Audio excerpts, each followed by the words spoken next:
नमस्कार दोस्तों, स्वागत है आप सभी का हमारे इस चैनल गरुड़ धर्मार्थ पर। दोस्तों, अगर आप भी अपनी लाइफ में कुछ नया सीखने की चाह रखते हैं, तो इस चैनल को अभी सब्सक्राइब कर लें। दोस्तों, यदि आप अपने जीवन में गरीबी, दरिद्रता, भाग्य का साथ ना मिलना या पर्याप्त धन ना आने की वजह से परेशान चल रहे हैं, यदि आपको शक है कि आपके पीछे कोई बुरी आत्मा लगी हुई है, किसी ने आपके ऊपर काला जादू करवा रखा है, आपके दुश्मन आपका विनाश करना चाहते हैं, तो इन सब समस्याओं का एक ही इलाज, रामबाण इलाज, हम आज के वीडियो में बताएंगे। दोस्तों, नींबू के उपाय आज से नहीं, बल्कि हजारों साल पहले से प्रयोग होते आए हैं। जो उपाय हम आपको बताने जा रहे हैं, वो है नींबू के। नींबू का प्रयोग करके उसे आप अपनी हर समस्या का समाधान पा सकते हैं। यदि आप ज्योतिष शास्त्र या वास्तुशास्त्र की किताबों का अध्ययन करते हैं, तो नींबू के ऊपर पूरे 11 अध्याय आपको मिल जाएंगे। नौकरी पाने के लिए नींबू का प्रयोग कैसे आप कर सकते हैं? अपने व्यापार को दौड़ाने के लिए आप लोगों को नींबू का प्रयोग कैसे चाहिए? यदि आपका शत्रु आपका विनाश करना चाहता है, तो नींबू के उपाय से कैसे आप उल्टा अपने शत्रु का विनाश कर सकते हैं?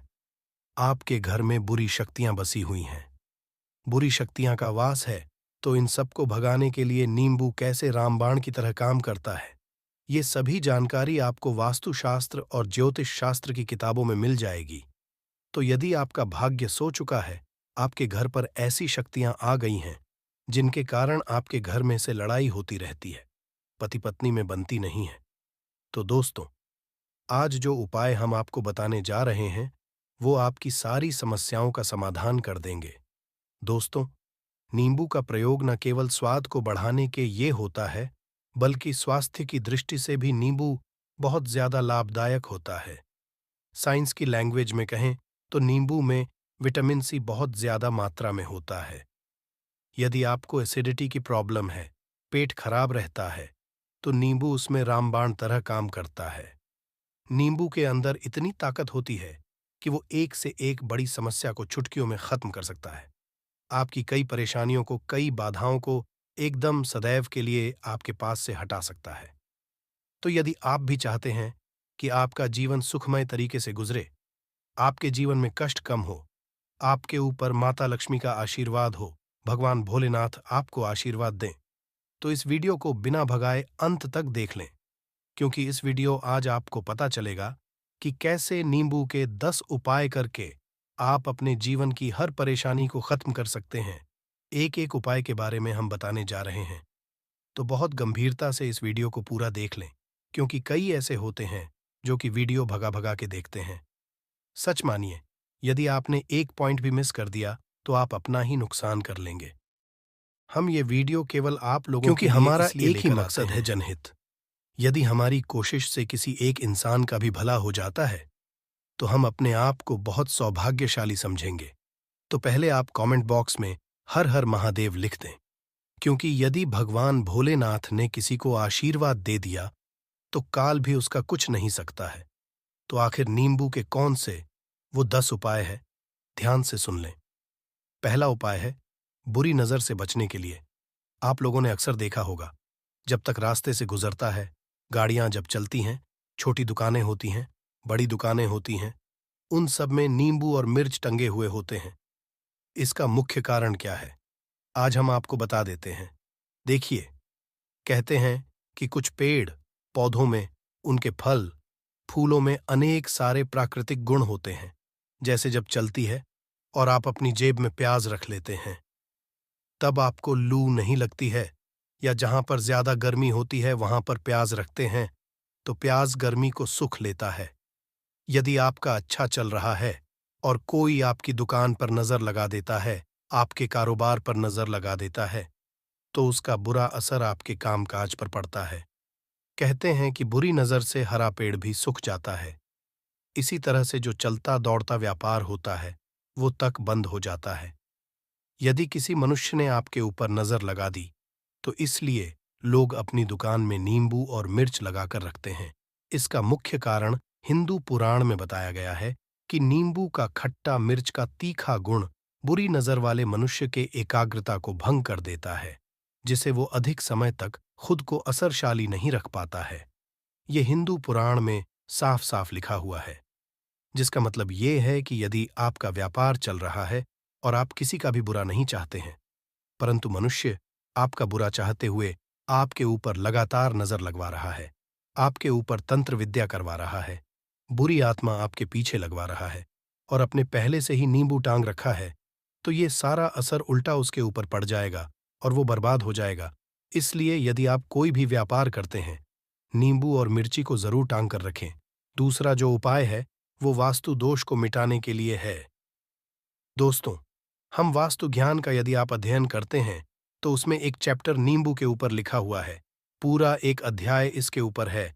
अध्याय नंबर 21 में नींबू के बारे में साफ साफ लिखा हुआ है कि चीज घर परिसर में नींबू का पेड़ होता है, वहां पर नकारात्मक ऊर्जा कभी भी खुद को सक्रिय नहीं कर पाती है। नींबू के आसपास का वातावरण शुद्ध रहता है।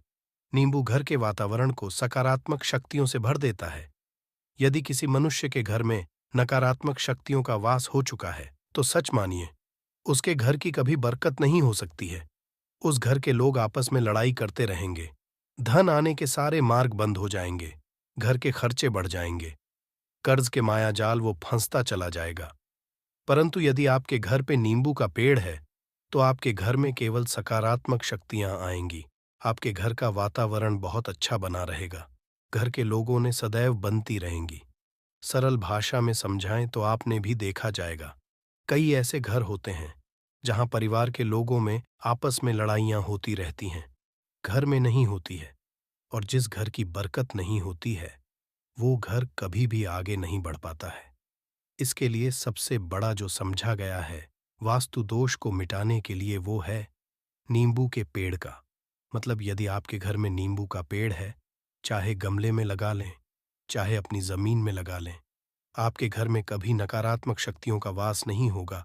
और यदि आपको ऐसा लगता है कि आपके घर परिवार पर किसी ने काला जादू करवा दिया है, तंत्र मंत्र कर ये है, आप बहुत परेशान हो चुके हैं घर की लड़ाई करकट को देख देख कर, तब आपको हम बताने जा रहे हैं, वो सुनिएगा। पहले तो आप हैं तो नींबू का पेड़ लगा दीजिए, परंतु वो रातों रात तो नहीं उगता। तो इसका दूसरा उपाय ये बताया गया है हिंदू पुराण के अंदर कि आपको अपने घर के चारों कोनों में एक एक नींबू रखना है। आपको उल्टी दिशा में, मतलब बाईं दिशा से 7 चक्कर मारने हैं और ये शनिवार के करना है। फिर ये नींबू ले जाकर किसी नदी या तालाब में बहा देना है। ये 4 नींबू नदी या तालाब में आप बहा दीजिए। आपके घर में जो भी गलत असर था, बुरी नजर, मंत्र तंत्र, जादू टोना किसी ने करवा दिया था, बुरी आत्मा थी, नकारात्मक शक्तियों का वास था, वो सब कुछ खत्म हो जाएगा। उन्हीं नींबू के साथ वो चला जाएगा। वो नींबू अपने आप में इतनी ताकत रखते हैं कि वो अपने आप में उन नकारात्मक शक्तियों को सोख लेते हैं और अपने साथ ले जाते हैं। इसलिए कोशिश कीजिए कि तालाब या बहती नदी में ही इन्हें बहाए। तीसरा उपाय है सफलता पाने के लिए, यदि आप नौकरी की तैयारी कर रहे हैं, नौकरी नहीं मिली या नौकरी कर रहे हैं, आपको प्रमोशन नहीं मिल रहा, आप कर्ज के मायाजाल में फंसे हुए हैं, तो अब आपको एक चीज हम बहुत आराम से समझाने जा रहे हैं। बहुत ध्यान से सुनिएगा। और अभी तक आपने वीडियो को लाइक नहीं किया है तो वीडियो को तुरंत लाइक कर दीजिएगा। दोस्तों, यदि आप अपने जीवन में बहुत मेहनत करते हैं परंतु आपको मेहनत की अपेक्षा उचित फल नहीं मिल पा रहा है, अब आप थक चुके हैं, आप नौकरी मिलने की उम्मीद कर रहे हैं परंतु को नौकरी नहीं मिल पा रही है, आप इंटरव्यू में पूरी तैयारी के साथ जाते हैं परंतु आपका सिलेक्शन नहीं होता है, तो इसके लिए वास्तु विज्ञान में उपाय साफ साफ लिखा है कि आपको हनुमान जी के मंदिर जाना चाहिए। ध्यान रखें, वो मंगलवार का दिन ही होना चाहिए। जब आप जी के मंदिर जाएं तो आप एक नींबू ले लें, 4 लोन ले लें। हनुमान जी के मंदिर में जब आप प्रवेश करें तो नींबू में 4 लोगों को गाड़ लें और वहां पर बैठ जाए, पालथी मारकर आराम से बैठ जाए और हनुमान चालीसा का पाठ करें। पाठ करते हुए जिस नींबू में 4 लौंग गाड़ी है उसको हनुमान जी महाराज को अर्पित कर दें। यदि आप इतना कर लेते हैं तो सच मानिए, जो आपके ऊपर बाधाएं आई हुई थीं बहुत दूर होंगी। यदि आपका मंगल अच्छा नहीं चल रहा था वो अच्छा हो जाएगा। नवग्रह आपका साथ नहीं दे रहे हैं तो आपका साथ देना शुरू कर देंगे। दुर्भाग्य जो आपके पीछे पड़ा था वो सौभाग्य में बदल जाएगा। परंतु हनुमान चालीसा मन में पढ़िए बोलकर मत पढ़िएगा। यदि आप हनुमान जी महाराज के सामने जाकर इतना उपाय कर लेते हैं तो सच मानिए, यदि आप कंपटीशन की तैयारी कर रहे हैं तो आपको नौकरी मिल सकती है। नौकरी कर रहे हैं तो प्रमोशन मिल है। हर तरह की सफलता मिल सकती है। जिसके लिए आप तरस रहे थे दोस्तों, ये सारी बातें हम आपको इसलिए बता रहे हैं ताकि आप अपना और अपने पूरे परिवार का भला कर सकें। तो आगे बढ़ने से पहले आपसे रिक्वेस्ट करते हैं, वीडियो को लाइक ज़रूर करिएगा, दोस्तों को शेयर कर दीजिएगा, और यदि आपने अभी तक चैनल को सब्सक्राइब नहीं किया है तो चैनल को सब्सक्राइब करके ज़रूर दबाइएगा। अब चौथा उपाय बताते हैं।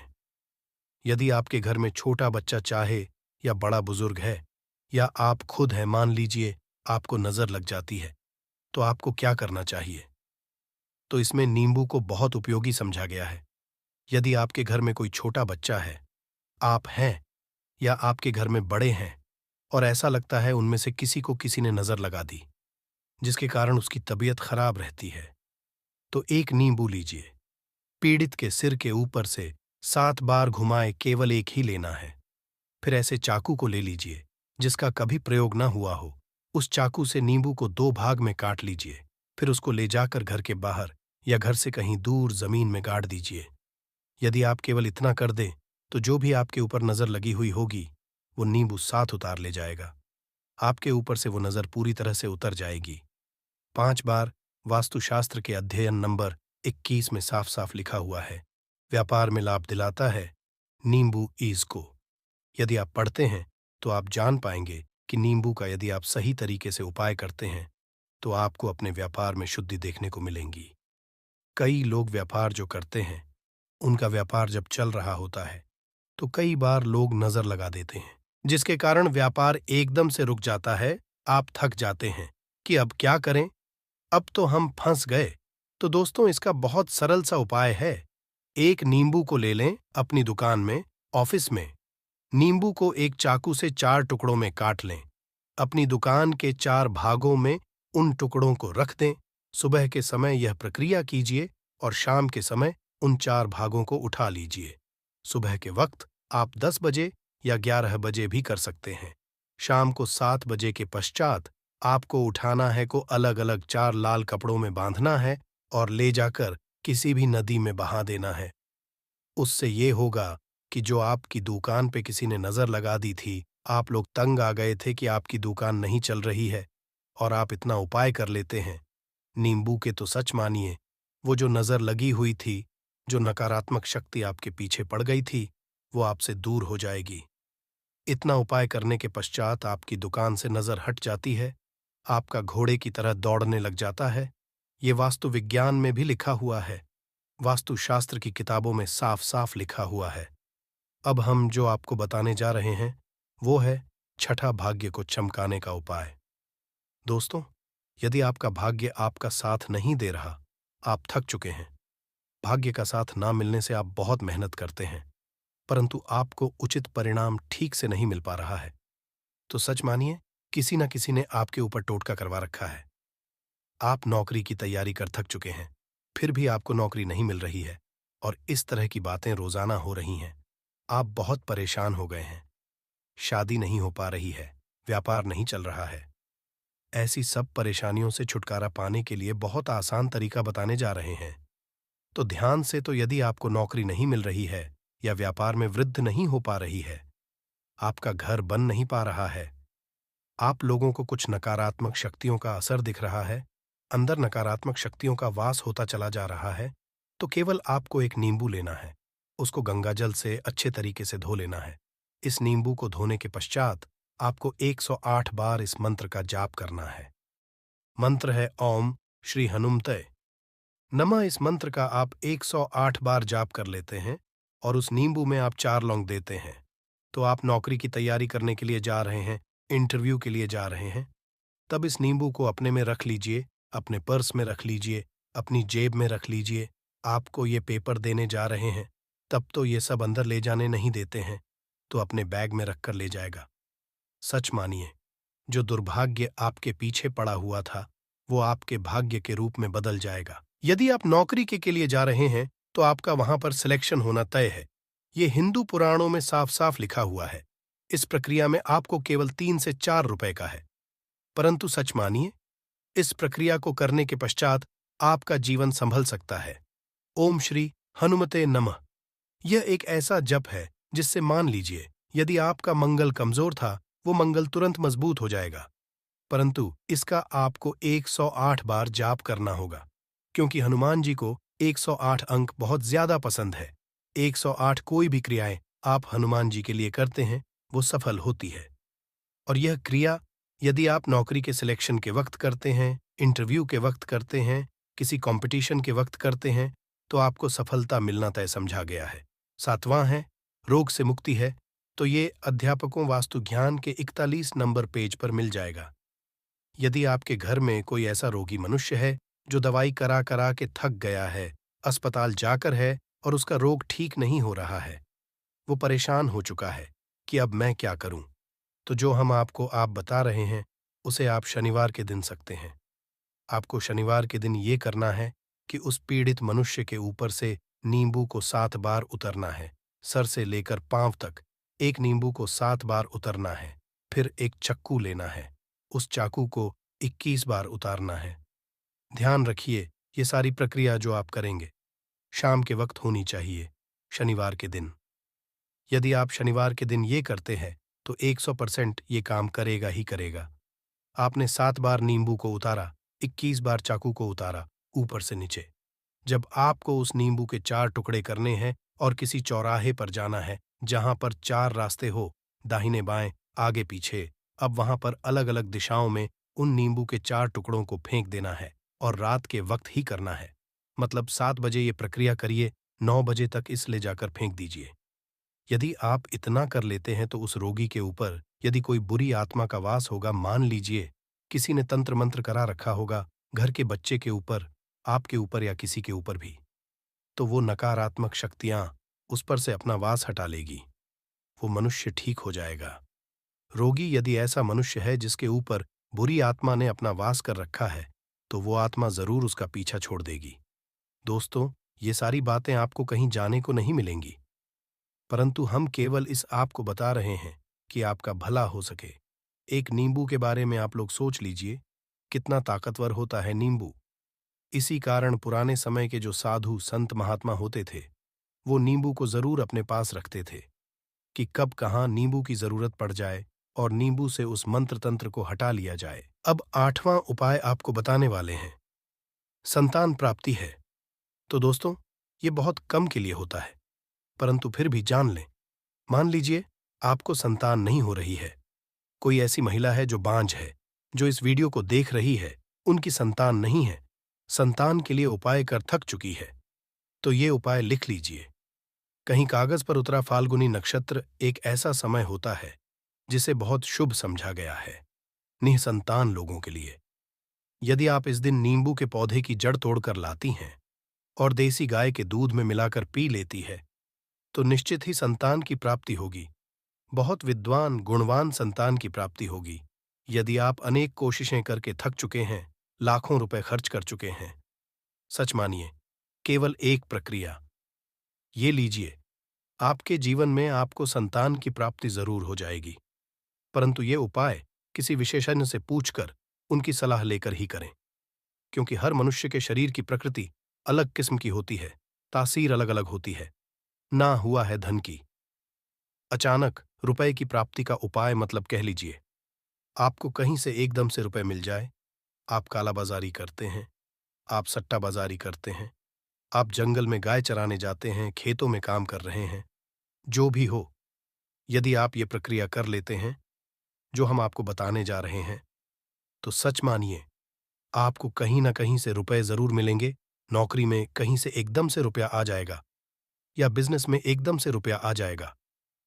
तो बहुत ध्यान से जो आपको हम बताने जा रहे हैं, आपको केवल ये करना है दोस्तों।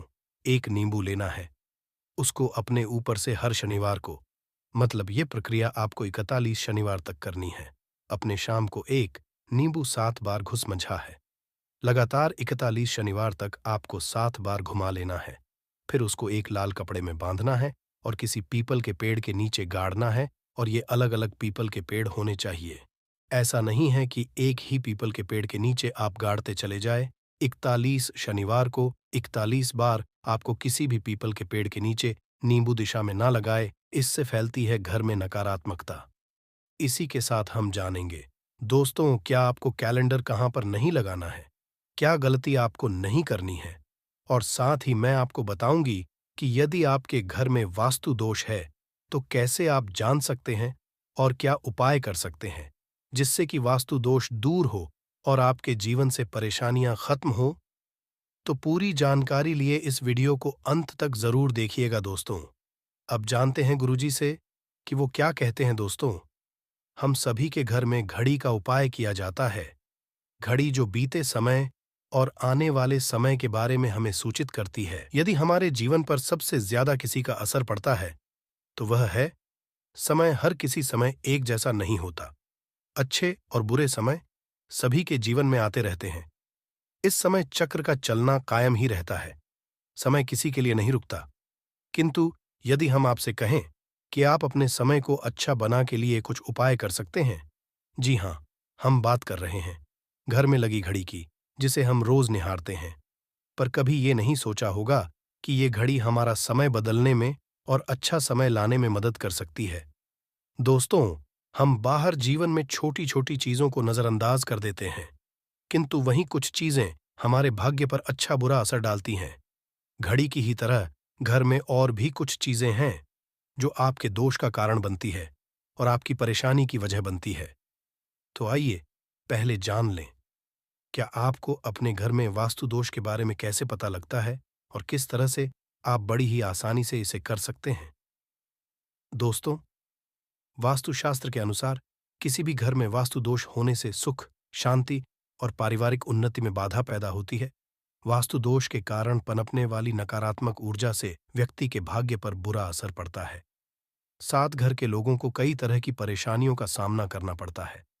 दोस्तों, शास्त्रों के अनुसार यदि हम ये छोटे मोटे उपाय कर लें तो अपने घर नेगेटिव एनर्जी से छुटकारा पा सकते हैं। तो आइए जानते हैं, किंतु उससे पहले दोस्त, आपसे रिक्वेस्ट है कि वीडियो को लाइक करें, अपने दोस्तों के साथ शेयर करें, और यदि आपने अभी तक चैनल को सब्सक्राइब नहीं किया तो सब्सक्राइब करके बेल आइकॉन जरूर प्रेस कर लें। दोस्तों, नंबर जीवन में तरक्की पाने के लिए रोज पहली रोटी गाय को दें, पीपल को जल चढ़ाएं और चींटियों को मिला आटा दें। तांबे के लोटे में जल, लाल चंदन मिलाकर रात को अपने सर के पास रखकर सो जाएं।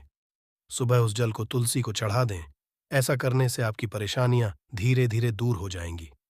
नंबर 2, वास्तु के मुताबिक अगर आपके घर में तिजोरी है और आप उसके सामने शीशा लगा दें तो इससे धन में बरकत होती है। व्यापारी लोग कैश बॉक्स के सामने शीशा लगाए, इससे आपके ग्राहक बढ़ेंगे। दोस्तों, 3 झाड़ू पोछा कभी भी खुले में नहीं रखना चाहिए। इन्हें सदैव छिपा कर रखना चाहिए और झाड़ू कभी भी रसोई में नहीं रखनी चाहिए। नंबर 4, शौचालय का दरवाजा सदैव बंद होना चाहिए। माना जाता है कि घर की नकारात्मक ऊर्जा शौचालय में ही बात करती है। ऐसे में अगर शौचालय का दरवाजा खुला रहता है तो नकारात्मक ऊर्जा आपके घर में प्रवेश करती है। नंबर घर में सुख शांति के लिए कपूर को घी में डुबाकर सुबह शाम जलाना चाहिए। इससे घर में वास्तु दोष भी कम होता है और रह रहे सदस्यों के जीवन की परेशानियां दूर होती हैं। यदि हमारे जीवन पर सबसे ज्यादा किसी का असर पड़ता है तो वह है समय। हर किसी समय एक जैसा नहीं होता। अच्छे और बुरे समय सभी के जीवन में आते रहते हैं। इस समय चक्र का चलना कायम ही रहता है। समय किसी के लिए नहीं रुकता।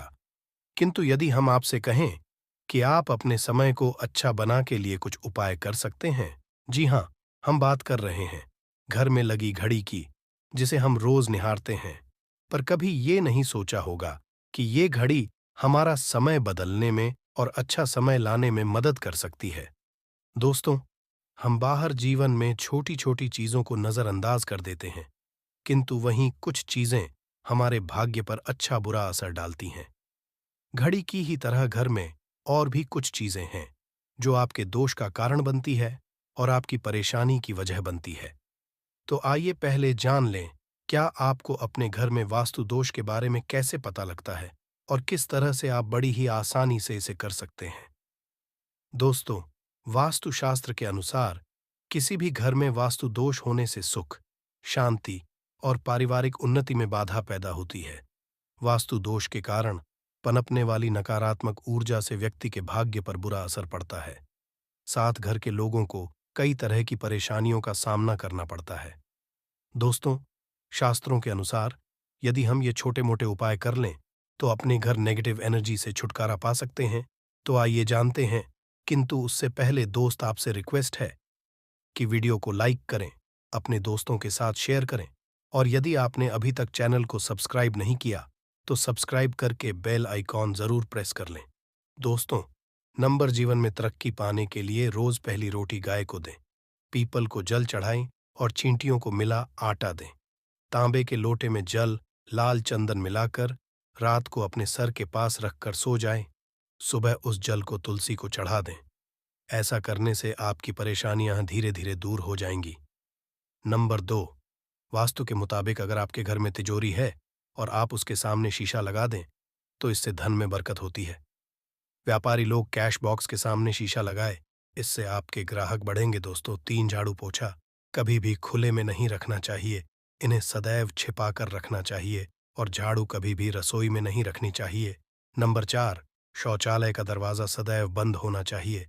माना जाता है कि घर की नकारात्मक ऊर्जा शौचालय में ही बात करती है। ऐसे में अगर शौचालय का दरवाजा खुला रहता है तो नकारात्मक ऊर्जा आपके घर में प्रवेश करती है। नंबर घर में सुख शांति के लिए कपूर को घी में डुबाकर सुबह शाम जलाना चाहिए। इससे घर में वास्तु दोष भी कम होता है और रह रहे सदस्यों के जीवन की परेशानियां दूर होती हैं। दोस्तों, नंबर 6, दुर्घटना से बचने के लिए शाम को हनुमान चालीसा के पश्चात कपूर जरूर जलाना चाहिए। नंबर 7, घर में जिस जगह वास्तु दोष हो वहां कपूर की 2 टिकियां रखें। खत्म हो जाने के पश्चात वहां दोबारा इसे रखें। नंबर 8, अस्त के बाद कभी भी किसी को दूध या प्याज नहीं देना चाहिए, ये भाग्य में बाधक भी बन सकता है। नंबर 9, घर के मुख्य द्वार पर कूड़ादान कभी भी न रखें। नंबर 10, घर में टूटा हुआ शीशा कभी भी नहीं होना चाहिए।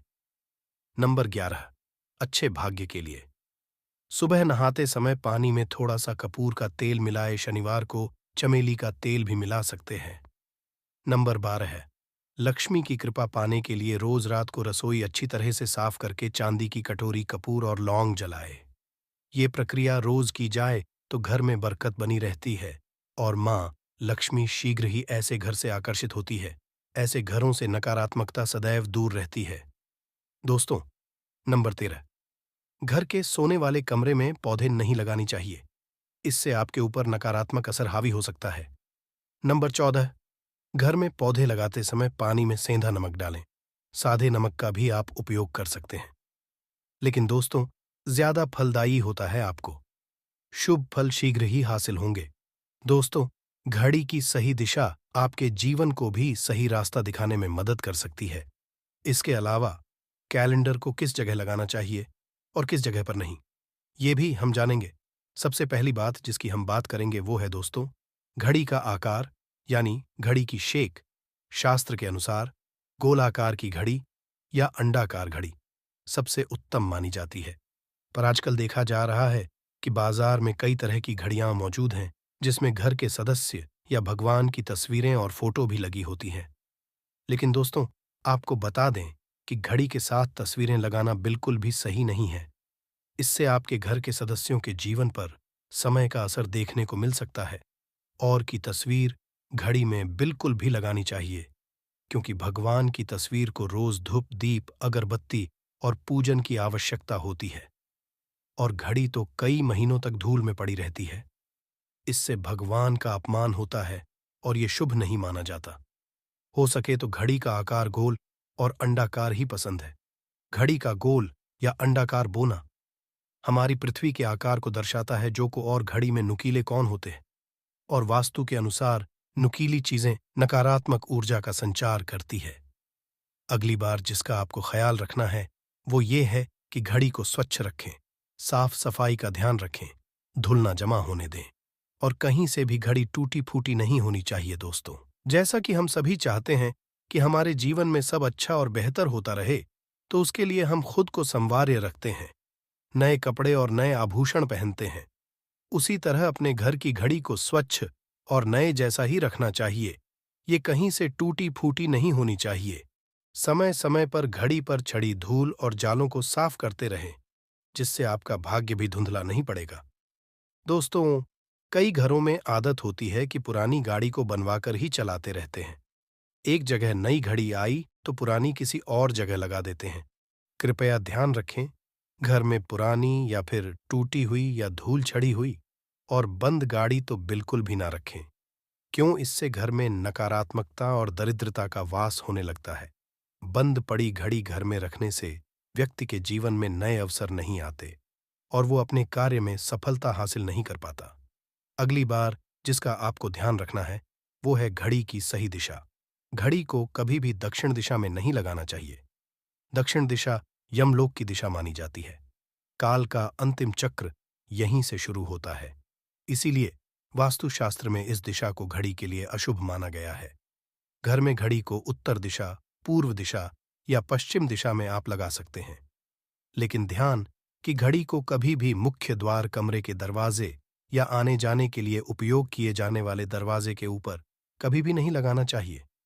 इससे समय का असर आपके आने जाने की गति और दिनचर्या पर पड़ सकता है। दोस्तों, घड़ी के साथ कैलेंडर का भी ध्यान रखें। जहां घड़ी समय का चिन्ह है, तो वही कैलेंडर उससे जुड़ी तारीखों का लेखा जोखा बताता है। कैलेंडर को पूर्वी और उत्तरी दिशा की दीवार पर कभी भी नहीं लगाना चाहिए। ये दोष उत्पन्न होता है। और कृपया करके अपने घरों में नए कैलेंडर के साथ पुराना कैलेंडर कभी भी ना लगाए। दोस्तों, घड़ी और कैलेंडर दोनों ही आने वाले समय के सूचक है, जो आगे बढ़ने की प्रेरणा देते हैं। उन्हें समय के अनुसार ही लगाना चाहिए। इस बात का सदैव ध्यान रखें कि घड़ी का समय सदैव सही होना चाहिए। बहुत से लोगों की आदत होती है, घड़ी का समय आगे या पीछे रखते हैं, तो ये गलती आप ना करें। समय हमें सही रखें। इससे आपको कभी भी समय का कालचक्र और दुष्ट परिणाम हासिल नहीं होता। ये छोटा सा आप जरूर करके देखिए। दोस्तों, छोटी छोटी बातें हैं जिनका आपको ध्यान रखना है। दोस्तों, रखी हुई घड़ी और पुराना कैलेंडर आपके भाग्य को भी रुकावटों से भर देता है। इसीलिए वक्त के साथ आगे बढ़ते रहने के लिए घड़ी और कैलेंडर को बदलते रहिए और कैलेंडर को कभी भी अपने सोने के कमरे में ना लगाए, ना ही इसे कभी मुख्य द्वार पर टांगे। ये शुभ नहीं माना जाता। पुरानी घड़ी को में देना शुभ माना जाता है। इससे आपके जीवन से बुरा समय निकल जाता है। इसीलिए अगर आपके घर में कोई पुरानी घड़ी है जो टूटी फूटी ना हो और खराब ना हो, तो वो आप किसी जरूरतमंद को दान में जरूर। दोस्तों, हमारे हिंदू संस्कृति में प्रत्येक घर में प्रतिदिन पूजा पाठ करने की परंपरा है और इसके लिए सभी अपने घरों में अपने आराध्य का छोटा सा ही क्यों ना हो, परंतु एक मंदिर अवश्य ही बनाते हैं। नियमित पाठ करने से न केवल मानसिक शांति मिलती है, बल्कि पूरे घर में सकारात्मक ऊर्जा भी व्याप्त हो जाती है। परंतु यह बात भी सच है कि पूजा पाठ करने के कुछ नियम भी होते हैं, जिन्हें यदि हम कर देते हैं तो हमें हमारी पूजा का पूरी तरह से फल हासिल नहीं होता। पूजा करने के नियम प्राचीन काल से ही चले आ रहे हैं, जो कि एक ठोस धरातल पर आध्यात्मिक और वैज्ञानिक दोनों ही दृष्टिकोण से ध्यान में रखकर बनाए गए हैं। इसलिए हमें नियमों को बिल्कुल भी अनदेखा नहीं करना चाहिए। ऐसा ही एक महत्वपूर्ण नियम है नाद, यानी कि पूजा करते समय हम जब घंटी बजाते हैं, उसे बजाने के लिए शास्त्रों कुछ नियम निर्धारित किए गए हैं। शास्त्रों में देवताओं के सामने घंटी बजाने का बहुत अधिक महत्व बताया गया है, जिसे हम इस कृष्ण श्लोक के द्वारा समझ सकते हैं। आगम अर्थमतु देवानाम, गमन अर्थमतु राक्षसाम, घन्यथरावम देवता आह्वान चरण। इसका अर्थ है कि घंटी बजाने से देवताओं का आगमन और राक्षसों का गुमान होता है, और जो घंटियां राक्षसों से हमारी रक्षा करती है, उसे हमारा नमन है। तो चलिए दोस्तों, जान लेते हैं कि पूजा करते समय जब हम घंटी बजाते हैं तो उसके पीछे क्या कारण है, घंटी को बजाने की क्या नियम है, और पूजा के वक्त घंटी बजाते समय होने वाली गलतियां कौन सी है जो हमें भूल कर भी नहीं करनी चाहिए। दोस्तों, क्या आपने अपने घर के मंदिर में रखी हुई घंटी को ध्यान से देखा है? अगर आप ध्यान से देखेंगे तो आपको घंटी के ऊपरी हिस्से पर, यानी जहां से हम इसे पकड़ते हैं, उस पर गरुड़ बना हुआ देता है। अंततः घर पर जो हम घंटी प्रयोग करते हैं, उसे गरुड़ घंटी कहा जाता है। पूजा करते समय गरुड़ घंटी का उपयोग भगवान को आमंत्रित करने अर्थात भगवान का आवाहन करने के लिए किया जाता है, जिससे एक सुंदर ध्वनि से भगवान का आवाहन करने का आभास होता है। जब हमसे पूजा करते हैं तो उसमें घंटी का उपयोग अवश्य रूप से करते हैं। पूजा संपन्न होने पर आरती करते विशेष रूप से नाद होना चाहिए, नहीं तो हमारी पूजा आदि अधूरी मानी जाती है।